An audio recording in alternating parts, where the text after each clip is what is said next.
Енді ақыр келген екенбіз. Қалай келеміз, қалай кетеміз, құдалық деген сияқты білейік те. Сенің заңдарыңды. Айтайын?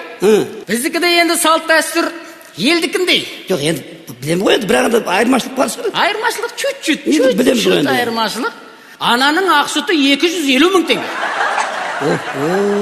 Ананың ақ сүті 250 мың теңге, е?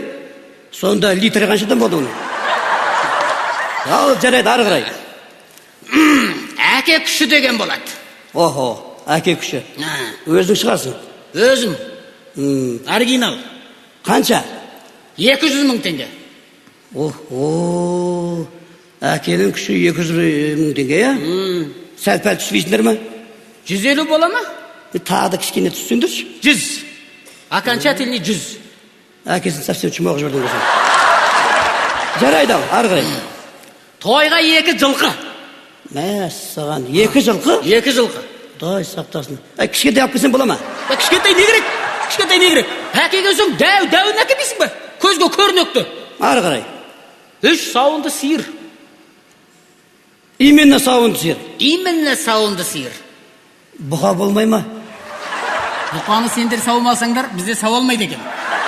Солай ма? Жарайды, ары қарай. 20 қой. 200-түк шөбімен. Астапыралла. Онда жеммен бірақ алып келейін де онда.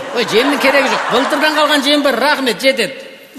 Ары қарай. Қызымның жалғыз інісі бар. 7-ші класс оқиды. Иә. Соған жаңағы активіне белайына 1000 единица. Немене, онда салт дәстүрге кіре ма? Бізде енді оңтүстікте ақырын кіріп жатыр. Жарайды. Ары қарай. Көрші ақысы тәңір ақысы деген. Болды. Мен сені тоқтатпасам, қазір бүткіл облыстың бәрін жинайын деп отырсың да жерге.